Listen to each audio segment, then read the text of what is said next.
Welcome to Mr. Criminology, where we share for you to learn and succeed.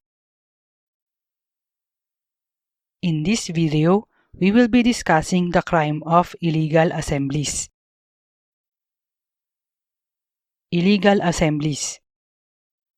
The crime of illegal assemblies is governed by Article 146 of the Revised Penal Code.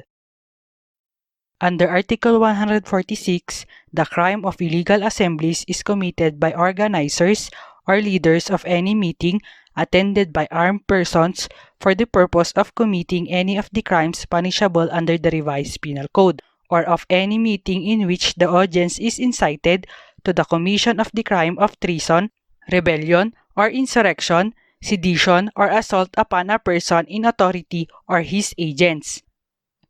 Ito ay isang krimen na ginagawa ng mga organizer or leaders ng pagpupulong na dinadaluhan ng mga armadong tao.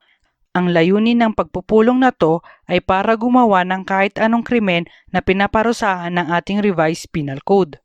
Nagagawa din itong krimen na ito kung ang mga dumalo sa pagpupulong ay nahimok upang gawin ang krimeng treason, rebellion, or insurrection, sedition, or assault upon a person in authority or his agents.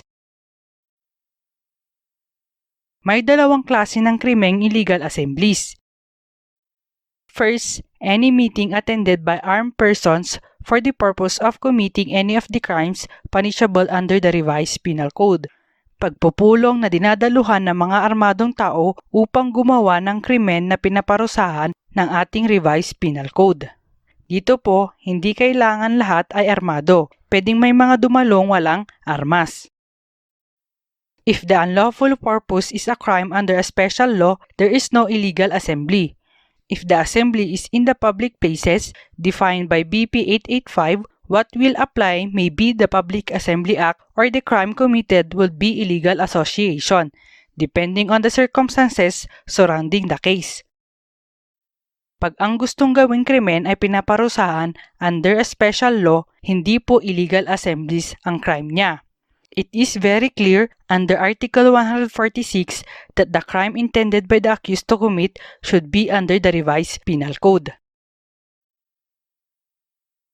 Second, any meeting in which the audience, whether armed or not, is incited to the commission of the crime of treason, rebellion or insurrection, sedition, or assault upon a person's in authority or his agents. Sa pangalawa, pagpupulong na nahimok ang mga kalahok upang gawin ang krimeng treason, rebellion or insurrection, sedition, or assault upon a person in authority or his agents. Dito sa pangalawa, ang mga kalahok ay pwedeng armado o hindi. Sa unang klase ng illegal assemblies, kailangan may mga armado sa mga kalahok.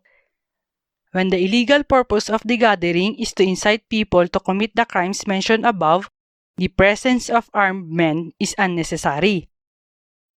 The mere gathering for the purpose is sufficient to bring about the crime already. What do we mean by the word arm? Yung arm dito ay hindi lang limitado sa baril, pwedeng bolo, itak, o iba pa.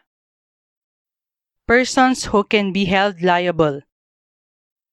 First, organizers or leaders of the meeting. Second, persons present at the meeting who have intent to commit the felony of illegal assembly. Pag wala siyang criminal intent, wala po siyang criminal liability. If the presence of the person is out of curiosity, he is not liable because he does not have the intent to commit felony of illegal assembly. Thank you for watching. If you like this video, don't forget to share it and to subscribe.